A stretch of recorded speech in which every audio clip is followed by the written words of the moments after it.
we are running. Our identity is not inside our body.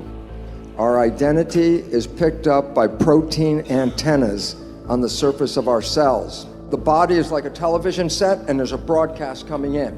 And the relevance about that is sometimes the television breaks, you say the television's dead. And I say, yeah, but is the broadcast still there? There's a number of studies of people who have heart transplants. And when they receive a transplant for somebody else, they start to pick up characteristics of the person who donated the heart.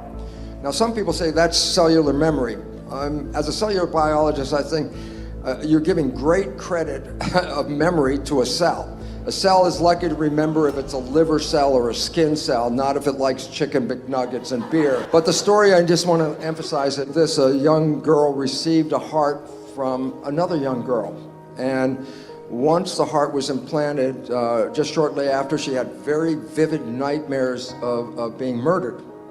And they repeated themselves every night. And so finally, the doctor said, well, where did this heart come from? And it was from another girl who was murdered.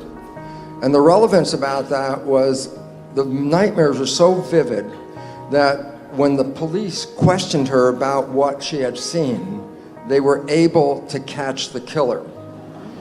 The point was, the heart cells are still having the self antennas of the person who has died. And so as long as the heart was still present, it was downloading the identity into that heart. And the relevance is, yes, the girl's dead, but she's still there. Why? Because if the heart has the receptors, it still shows that there's a source that's feeding this individual person. Between all this particular data, it is profoundly important to understand the nature of some quantum physics, energy fields, and identity, and that we are not in this body. We are being broadcast to this body. As a scientist, and not spiritual for 40 some years, and then in 1 minute after understanding the nature of the membrane, it's like 2 + 2 is 4. I'm not in here. It was oh my God, I'm not here. And that concept of being outside, then being immortal, was interesting. But then I wanted to add this part because I thought this was the exciting part about my connection with my spirit and my body. I asked myself as a scientist, I said, well, why have a body and a spirit? Why not just be spirit? The answer for that is this. This is a virtual reality suit. You jump into this suit, you drive it around, the experiences of this suit are sent back to source. That's where we start to recognize your brain activity is not contained in your head. You can use magnetoencephalograph probes outside of your head, and you can read your brain activity. So you're broadcasting back to the field. And that's why we can see a sunset. We can taste that chocolate. We can smell that rose. We came here to experience life and to create. And then all of a sudden I said, oh, the whole story might be the biggest cosmic joke in the world, and that is this. We have been told that when we die, if we did a good job on planet Earth, we can go to heaven. I would like to suggest something. You were born into heaven. This is where you came to create. This is where you came to experience. If you don't like the creation, the significance is we're not living our lives, we're living the lives of programs. And if you don't like the program, the new biology is the one that says you can rewrite it. And if you rewrite it to make your creation not the one you bought as the creation, you will manifest heaven on earth. You will wake up every day with the glory of being in the most spectacular planet and the ability to create life.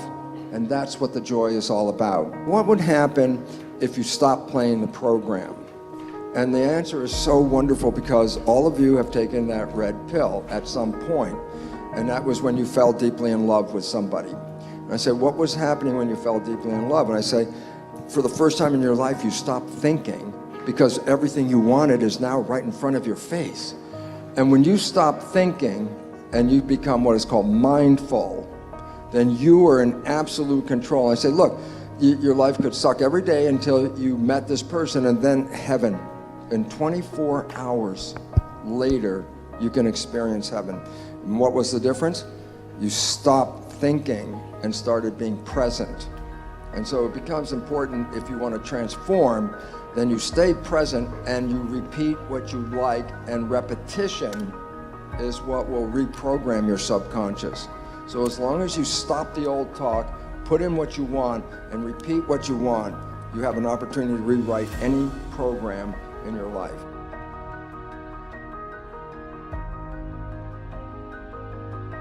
We are running out of time.